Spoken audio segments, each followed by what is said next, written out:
మనమేమో చెప్పేదేమో శ్రీరంగ నీతులు, చేసేవన్నీ దొంగ పనులు. ఇంకో పదం ఉంది కానీ ఆ పదం నేను వాడను, ఎందుకంటే పాపం ఆ క్యాస్ట్ వాళ్ళు మళ్ళీ ఎలాంటి దుర్మార్గుల్ని, దరిద్రుల్ని, నీచుల్ని, నికృష్టుల్ని తీసుకొని ఆ క్యాస్ట్తో పోల్చడం, ఆ క్యాస్ట్ని అవమానపరచడం. మనం చెప్పేదేమో శ్రీరంగ నీతులు. ఎవరు? చంద్రబాబు నాయుడు ముఖ్యమంత్రిగా ఉన్నప్పుడు పాపం వారం రోజుల క్రితమే మా మిత్రుడు పట్టాభి ఒక పెద్ద ప్రజెంటేషన్ ఇచ్చాడు. గత ప్రభుత్వంలో తెలుగుదేశం వైఎస్ఆర్ కాంగ్రెస్ పార్టీ జగన్మోహన్ రెడ్డి ఫెన్సింగ్కి 10 కోట్లు వేసుకున్నాడు, జగన్మోహన్ రెడ్డి బాత్రూమ్కి టైల్స్ పెట్టించుకున్నారు, జగన్మోహన్ రెడ్డి ఇంటికి ఇంత ఖర్చు పెట్టుకున్నాడని. జగన్మోహన్ రెడ్డి సొంత ఇల్లు లేకపోతే అధికారిక నివాసం ప్రభుత్వం నుంచి పెట్టించుకున్నాడు, దానికి అనుమతులు బరుమతులు ఏదో సచ్చిని మీరేదో కింద మీద పడుతున్నారు. మరి ఈ జీవో ఏందండి? మీరు ఇచ్చుకున్న జీవో ఏంటి? మరి మీ ఇంటికి ఎందుకు కోట్ల రూపాయలకు శాంక్షన్ చేసుకున్నారు? అంటే మనం చేస్తేనేమో సంసారమా, మిగతా వాళ్ళు చేస్తేనేమో వ్యభిచారమా? అంటే మనం అయితే పత్తిత్తులమా, మిగతా వాళ్ళేమో దొంగల? మన పార్టీ చేస్తేనేమో కరెక్టా? మనం డబ్బులు కాదా వాడుకునేది? ఇది ప్రజాధనం కాదా? ఎవడండి మీ ఇంటికి? ఎవడండి? Repairs and replacement of existing solar power fencing with new items at honourable AP CM residence at Undavalli, Guntur district. ఇదే అనక అధికారిక నివాసం కరకట్ట మీద కట్టింది, దీనికే పర్మిషన్ లేదు. దీన్నే కూలగొట్టమని మేము గొడవ పెడుతున్నాం, కూలగొట్టేస్తాం, కంగారం లేదు. నేషనల్ గ్రీన్ ట్రిబ్యునల్కి వెళ్తున్నాం, ఖచ్చితంగా మీకు నోటీసులు వస్తాయి. మేము చట్ట ప్రకారం మీరు ఏం చేయాలో మేము అదే చేస్తాము. మా పార్టీ ఖచ్చితంగా దీని మీద ఒక స్టాండ్ తీసుకుంది.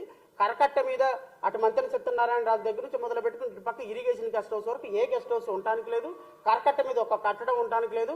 కట్టడాలు ఖచ్చితంగా కోల్చాల్సిందే, అది ఇంక్లూడింగ్ చీఫ్ మినిస్టర్ హౌస్ అయినా కోల్చాల్సిందే. దాని మీద we are very clear and we are going to file a case against all these persons also and we will see in the court of law, no doubt. ఎందుకంటే చట్టం ప్రకారం మీరు వెళ్ళాల్సిందే. ఇలాంటి చట్టం అనధికారిక కట్టడానికి మీరు ఈ జీవోఎం ఆర్టీ నెంబర్ 321 డేటెడ్ 28/10/2024 ద్వారా డబ్బులు ఎలా ఉపయోగించుకున్నారు, డబ్బులు ఎలా చేసుకున్నారు? I wanted to know, at least people should know. సనాతన ధర్మకారి, రాష్ట్రాన్ని కాపాడేటువంటి ఒక ఆకాశం నుంచి దిగొచ్చినటువంటి ఒక cinema star, people star, power star, ఇంకా ఏదో జనరేటర్ స్టార్, ఇంకో ఏదో ఉన్నాయి. ఈ స్టార్లన్నీ ఏమైపోయినారు? ఈ ప్రభుత్వ జనం ఇలా దుర్వినియోగం అవుతుంటే మీరేమో రూపాయి జీతం తీసుకోరు, మీరు ఒక రూపాయి జీతం తీసుకోరు. కానీ ఇంకోటి కూడా ఉంది, ఇంకొక కామెడీ కూడా ఉంది దీంట్లో. నేను తెలంగాణలో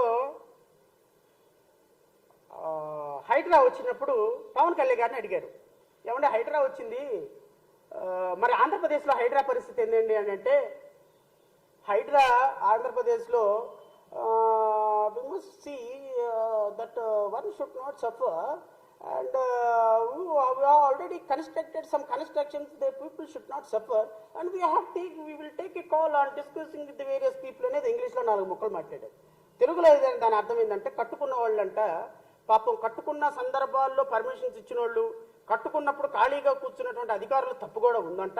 సో వాళ్ళు సఫర్ అవ్వకుండా వయా మీడియాకి ఏదో నిర్ణయం తీసుకుంటాము, బుడమేరకు సంబంధించి లేకపోతే రాష్ట్రంలో హైడ్రాకి సంబంధించినటువంటి ఒక నేను అనుకున్న, ఏంది ప్రతి పదాల మీద లేనిపోయిన అన్ని గుప్పించేటువంటి ఈయన ఎందుకు ఇంత చిన్నగా మాట్లాడుతున్నాడు? ఒకసారి కట్టుకున్న తర్వాత దాని మీద ఏం చేయాలనేది ఆలోచన చేస్తాం అంటున్నాడు. ఏంటా అనంటే, జనసేన పార్టీకి పర్మిషనే లేదు ఇప్పుడు దాకా. విషయం అది. మన కట్టాం కదా 2019లో జనసేన పార్టీ కార్యాలయానికి పాపం పర్మిషన్ లేదా, అధికారులు ఇవ్వలేకపోతున్నారు, పర్మిషన్ ఉందో లేదో చెప్పలేకపోతున్నారు. మనం కట్టిన జనసేన పార్టీ కార్యాలయానికి ఈ రోజు వరకు సనాతన ధర్మాన్ని కాపాడేటువంటి సనాతనకారి, లా అండ్ ఆర్డర్ని 4 పాదాల మీద నడిపేటువంటి పదాధికారి, క్లాప్ కొట్టినా ఇంకా ప్యాకప్ చెప్పినా కూడా నటించేటువంటి ఒక అద్భుతమైన నటనాధికారి మన పార్టీ ఆఫీస్కి పర్మిషన్ లేదు. ఒకవేళ హైడ్రా లాంటిది ఏదైనా ఆంధ్రప్రదేశ్ రాష్ట్రంలో ఆంధ్రప్రదేశ్కు సంబంధించినటువంటి ఏదైనా చట్టం వస్తే ఫస్ట్ పోయేదేమో ముఖ్యమంత్రి ఇల్లు, రెండోది పోయేదేమో ఉప ముఖ్యమంత్రి కార్యాలయం, పార్టీ ఆఫీస్. రాష్ట్ర ప్రజలు ఒక్కసారి నిర్ణయం చేసుకోండి, మాట్లాడే మాట ఏంటి, మనం చేసే పనులేంటి? మీరు అధికారంలో లేనప్పుడేమో తిరుమల తిరుపతి దేవస్థానంలో పొలిటికల్ అపాయింట్మెంట్ ఉండకూడదు, తిరుమల తిరుపతి దేవస్థానంలో ఏ విధమైనటువంటి అనాధికారికమైనటువంటి వ్యక్తులు which are not connected to religious యాక్టివిటీస్లో వాళ్ళు ఉండకూడదు. అప్పుడు అలా ఉంటేనేమో చాలా పొరపాటు. మనం వచ్చిన తర్వాతనేమో మనకి సాయంత్రానికి గ్లాసులో మందు కలిపి వాడికి ఒక పదవి, ఐస్ వేసేవాడికి ఇంకొక పదవి, పార్టీ కార్యక్రమాలన్నీ మొదటి నుంచి నడిపేవాడికేమో ట్రస్ట్ బోర్డు మెంబరు. ఇలా ఇచ్చినటువంటి పవన్ కళ్యాణ్ గారు మనం మాట్లాడితే ఎట్లా నీతులు? మన పార్టీ ఆఫీస్కి ఎక్కడుంది పర్మిషను? పాపం అనవసరంగా ఇప్పుడు ఈ అధికారులను పట్టుకుంటారు, ఇన్ఫర్మేషన్ ఇచ్చే అధికారులు. ఇన్ఫర్మేషన్ ఇవ్వతే నేను పట్టుకుంటాను, ఇన్ఫర్మేషన్ ఇస్తేనే వాళ్ళు పట్టుకుంటారు. ఏం చేయాలి?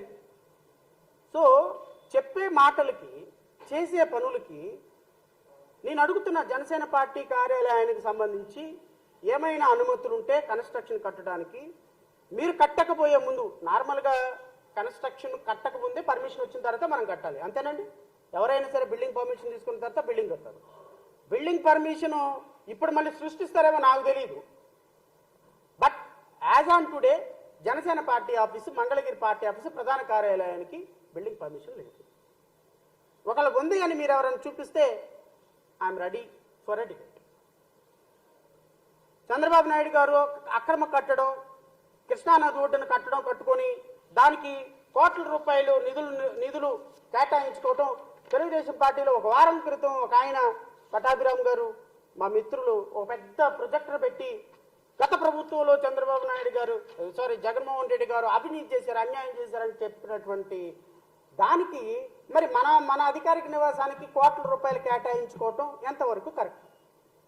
కూటమి ప్రభుత్వంలో మమ్మల్ని అడిగేవాడు ఎవరు లేడు. భారతీయ జనతా పార్టీ మా దగ్గర ఉంది. భారతీయ జనతా పార్టీ అడిగిన పదవులు వచ్చేస్తున్నాయి. మీ రాష్ట్రానికి నిధులు వచ్చినా రాకపోయినా అడిగిన డబ్బులు వచ్చేస్తున్నాయి. జనసేన ప్రభుత్వంలో ఆయన ఎమ్మెల్యే అవనాడు డైరెక్ట్గా ఉప ముఖ్యమంత్రి అయిపోయినాడు. మన రాష్ట్ర ప్రజల సలహా వల్ల, మన రాష్ట్ర ప్రజలు ఇచ్చినటువంటి అధికారం వల్ల. మరి ఆయన ఎక్కడున్నాడో ఎవరికి తెలియటంలా, రాష్ట్రంలో ఏం జరుగుతుందో ఎవరికి తెలియటంలా. మీరు ఖచ్చితంగా ఆన్సరబుల్. ప్రజలు మిమ్మల్ని, మీకు అధికారం ఇచ్చినందుకు ఖచ్చితంగా ప్రజలు మిమ్మల్ని కోరుకుంటారు. సో ప్రజలకి మీరు ఖచ్చితంగా దీని మీద ఒక స్పష్టమైన సూటి సమాధానం చెప్పాలి.